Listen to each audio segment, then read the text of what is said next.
So you're a philosopher? You're a philosopher? Yes. You're a philosopher? Yes. Yes. Yeah. Yes. Yeah.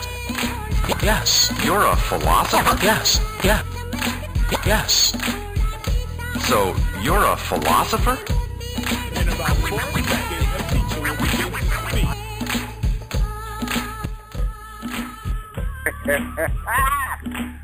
What's going on, people? What's going on?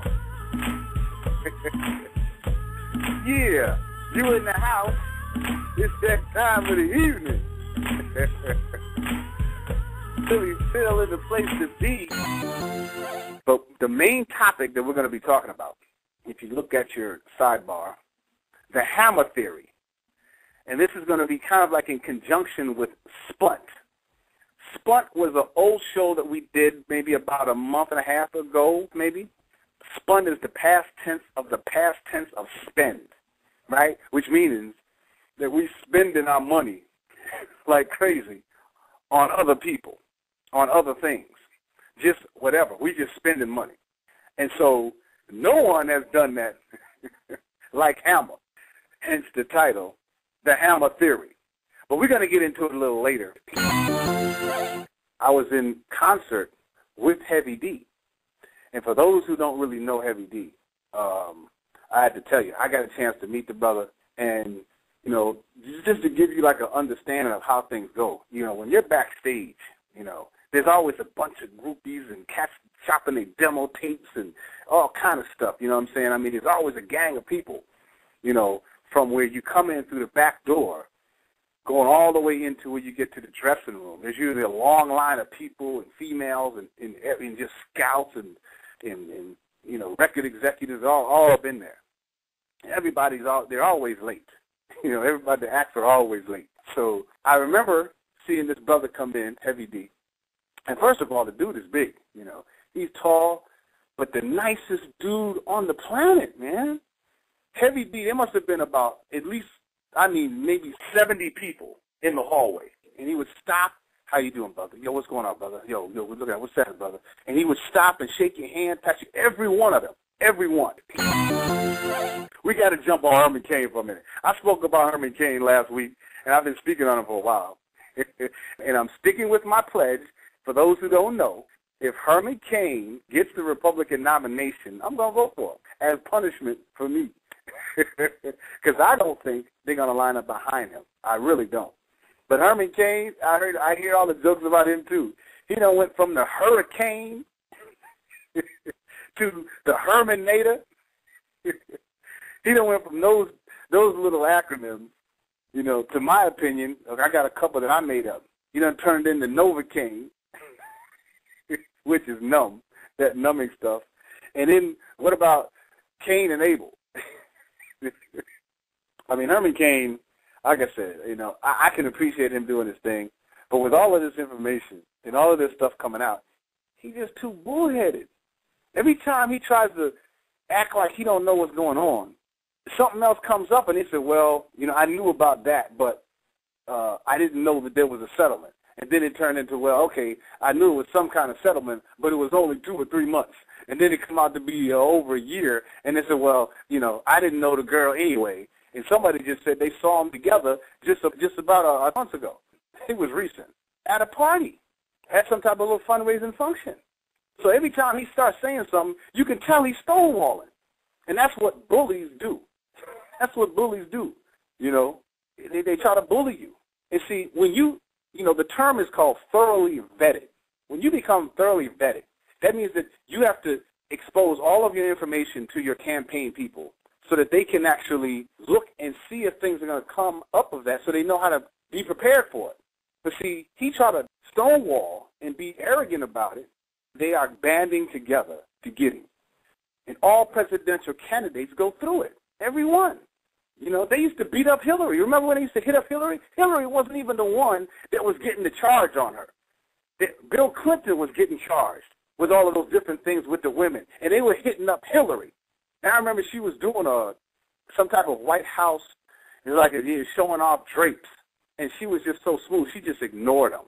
You know, you see how they asking the questions, Miss Clinton, what about your husband? You see how the light shines on this picture right here? What about Mrs. Flowers?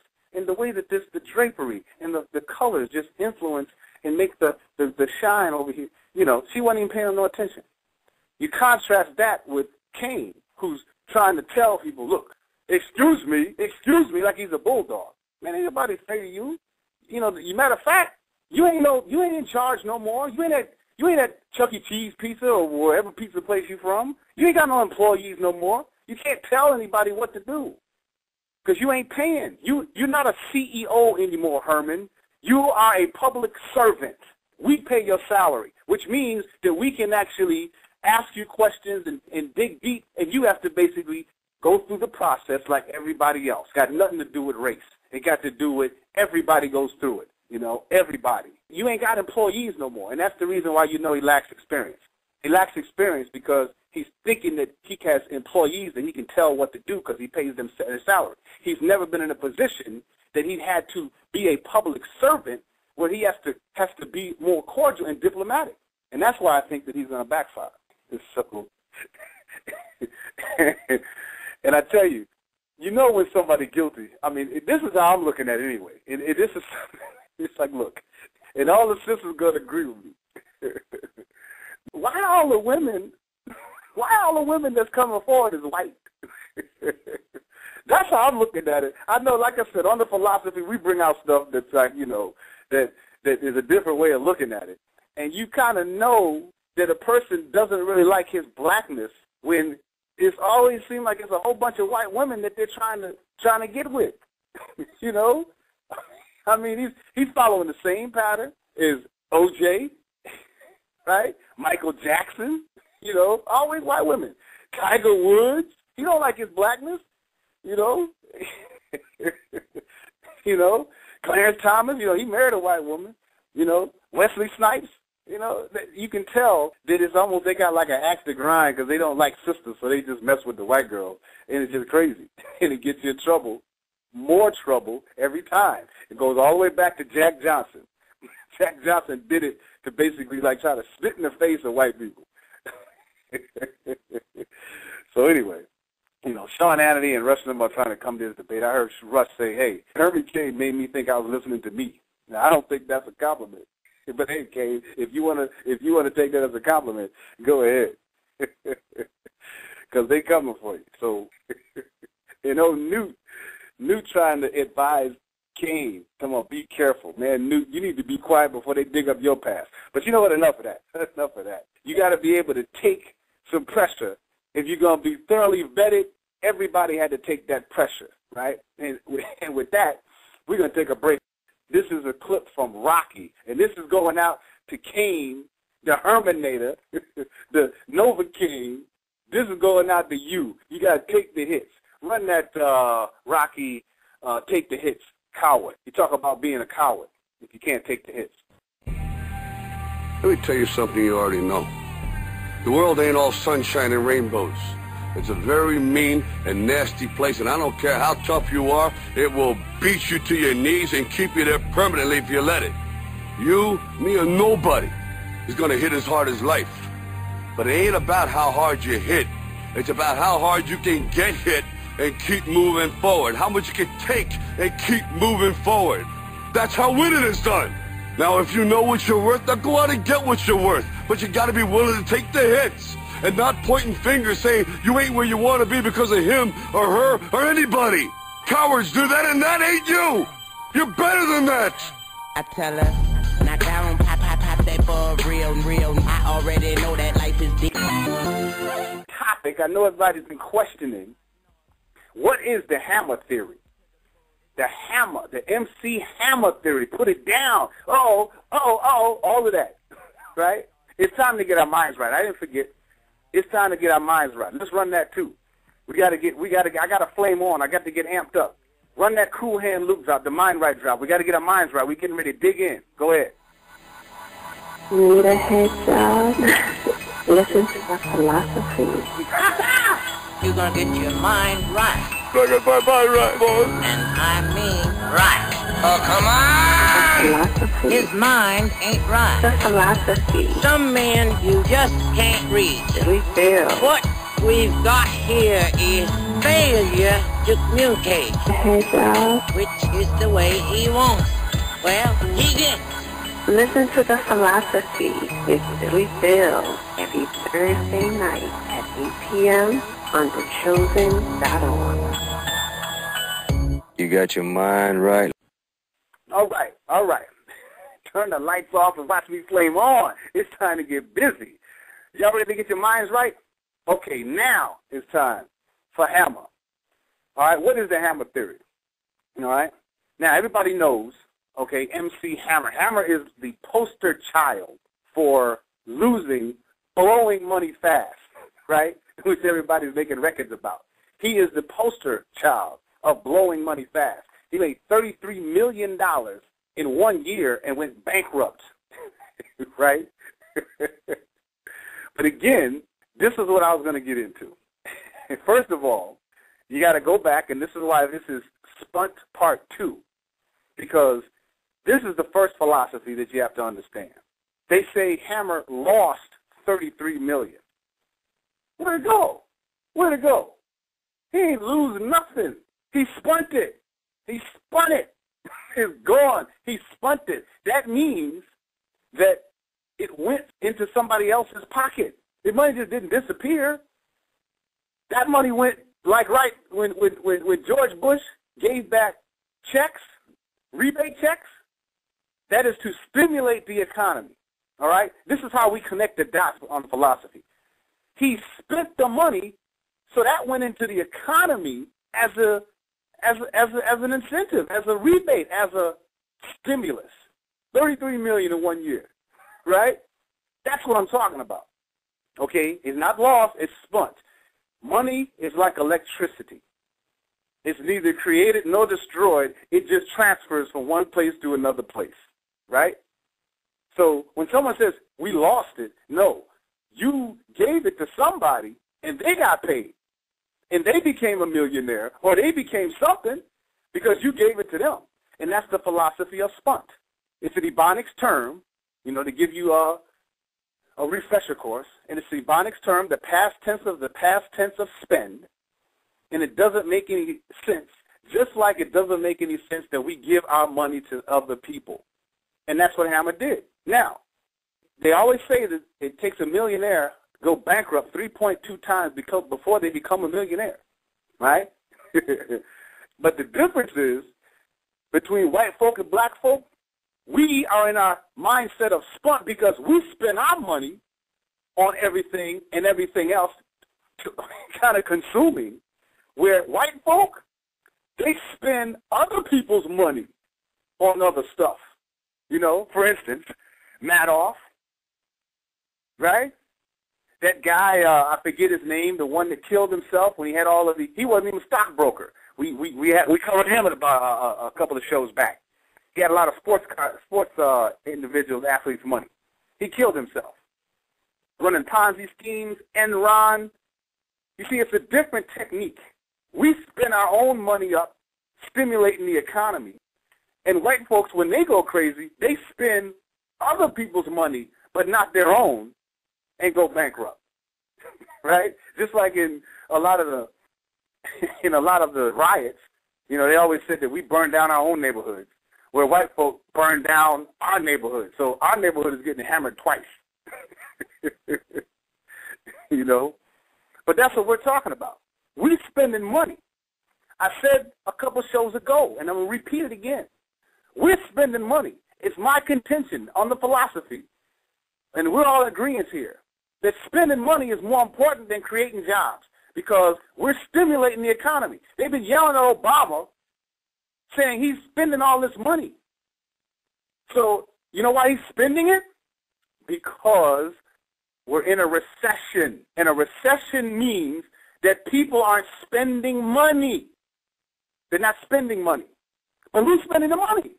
All right? Go back to the philosophy. Spunt. We are, black people. We doing the stimulus for them. Because guess what? Another term that we talked about, another philosophy, who remembers? There's no such thing as a recession in the black community. Never. We're going to get our party on. Girls going to get their hair fixed. We're going to buy our rims, our gold. We're going to buy something, clothes. We don't know nothing about no recession because we're going to spend it. We're stimulating the economy. You know, again, go back and listen to the past shows. We covered it in Spunt. We covered it in capitalism, communism, Confucianism. We did it in 2 shows. Where does the money go? The MC Hammer theory, and I'm not on MC Hammer. I'm trying to give you guys a parallel that he spent money. He didn't lose it. He spent it. And he gave it to somebody else, and they became millionaires or whatever. Right? That's what I'm trying to get at. That's why I'm not dogging Hammer. I'm saying that you go through that if you have a business and if you get so much money young. I did it. A lot of us do it. And so the part that we can find and console ourselves in is that once you do it, you can now realize, okay, I made somebody else rich. I stimulated the economy. You know, now I got to get it for myself. So that's where the millionaires claim bankrupts 3.2 times because you learn. And I'll say this too, and this is another part that's going to trip you guys out. I don't trust anybody in business as much as I would trust them if I know that they failed once already. If they haven't failed yet, then I think that there's a certain amount that you haven't been tested yet. It's like, think of Joe Frazier, right? If you haven't lost and come back and won, if you haven't lost, you're not a real champion because you got to know that you can come back. That's what makes you a real champion. You just heard the clip from Rocky, okay? You have to be able to come back and take the hits. So if you go bankrupt and then you come back and you don't just blow your money, you know, you learn, you are more trustworthy, in my opinion. And I think that the banks, when I got my first loan, I probably applied for maybe 17, 18 loans. And that's part of the process. It's because the banks know that if you're borrowing money from them, if you give up and you say, hell, this is too hard, you know, if they keep telling you to come back, and you give up, they don't want your business anyway because you don't have the determination to even go through the process because it's too hard. So if you can't go through that, then you ain't going to go through it if your business stumbles a little bit and you got somebody else's money. The bank know that you're going to give up because it ain't your money. So they know they ain't dealing with no punks. They want you to be hard and know that you got the ability to deal with going through the paperwork. That's why we played that cut, taking the hits. Because I hear people all the time telling me, man, I can't get no loan. Well, you got to work harder.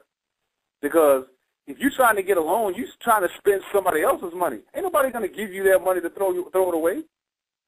Are you kidding me? This is the economy. The economy.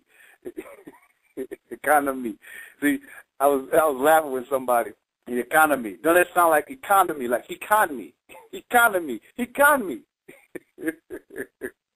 kind of like when I was in the military in the Philippines.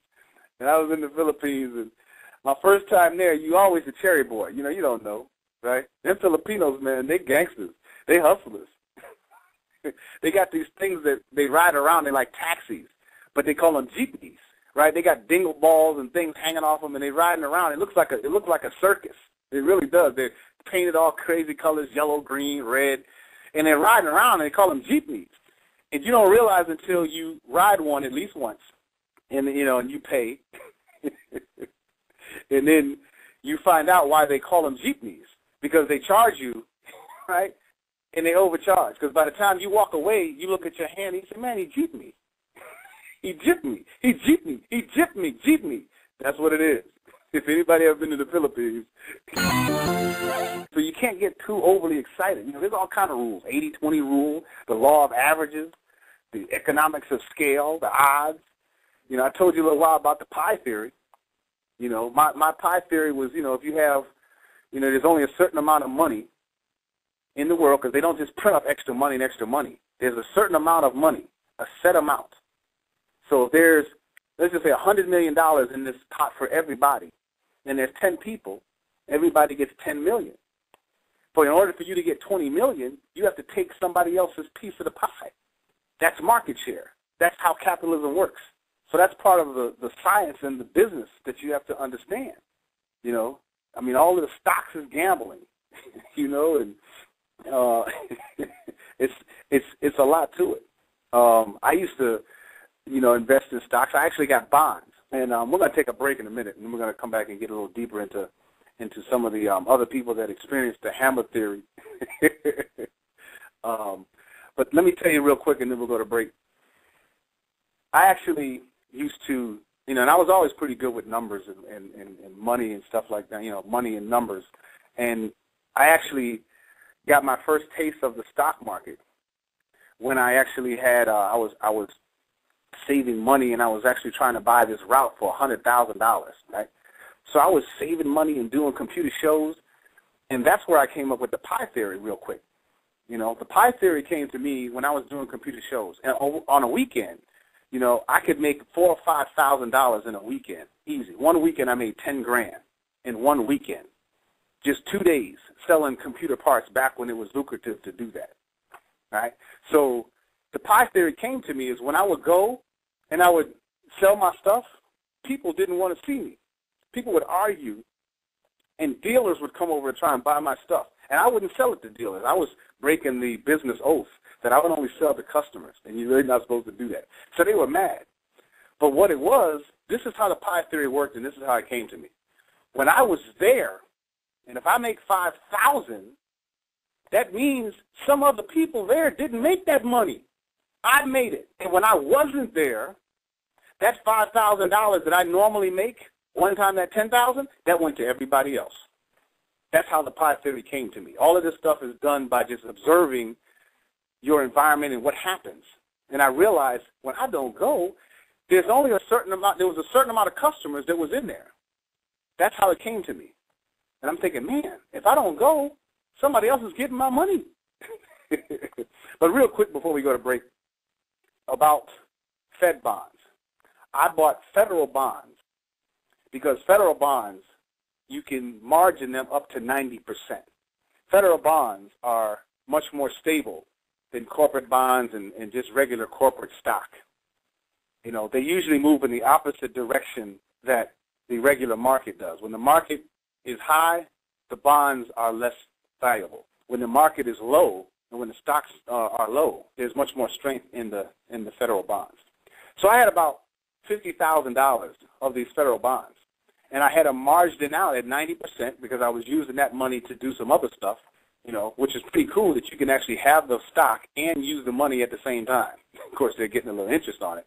But just to let you know, after doing that for about 4 months, I got what they call a margin call for $26,000 and said that my account was at zero and I owed $26,000. And I was like, wait a minute. How did my account go from $50,000 to a negative $26,000? And they're telling me that I owe this, and I got to pay it. You remember the movie, Trading Places, where at the end of the thing they said they wanted $400 million? That's what I'm thinking. I'm like, how the hell I go from $50,000 to negative, you know, what the hell is going on? Make a long story short, they had bought the wrong bonds. And this is like 3 months later. And I was like, I'm only, you know, I was calculating my stuff out. I said, I'm only short about $4,000, so I should be, you know, I'm just short about $4,000 because they kept telling me, well, the market and market just went bad and just all of the stuff they tell you to try and get you to just say, okay, they bought the wrong bond. And after talking to them and going through back and forth and comparing my notes to their notes, that's what they found out. They bought corporate bonds. And corporate bonds, you can only margin 60%. And when the corporate bond folded, or when the stock went down, those are the ones that lost. Well, they went back and they changed everything and fixed it, and it was right where I said. I had 50, I was down maybe about 4,000, so I had like 46,000. But the point is, had I have left when they were telling me, well, it's the bond, it's the market, you can't tell, you can't always make money. The market can shift in a minute. I said, nah, man, not on Fed bonds. And I thought to myself, hey, wait a minute, this is only $50,000. What if somebody had $50 million? There's another thing that I found out. What if I had $50 million? If I bought the wrong stock, I got $50 million. if they did that for me, because they could have easily just said, you know what, we ain't giving you nothing, sue us. What if I had $50 million or $100 million? Man, them cats will do anything to keep that money in there. Money talks, you know, and they know that language. And we got to learn that language. That's my whole point. So we're going to take another break.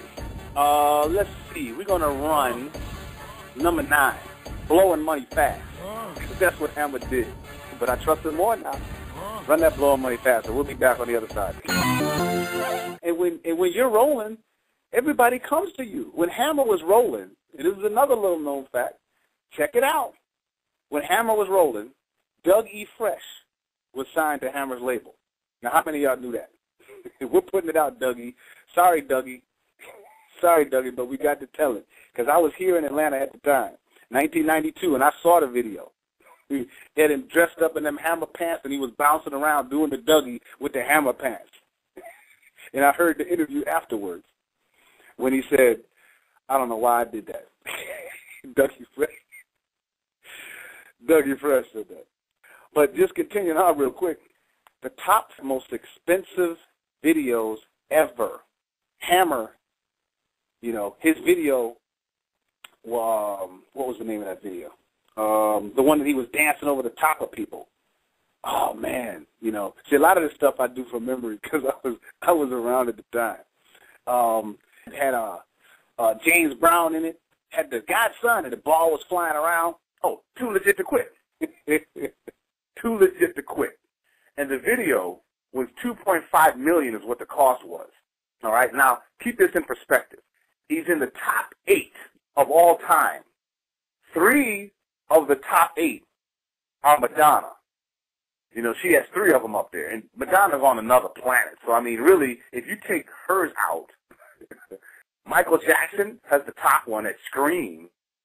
Okay? But if you take those out, he's in, like, the top 4 of all time. And think of it this way, too. When you calculate dollars, you know, in terms of years, his was done in 1992.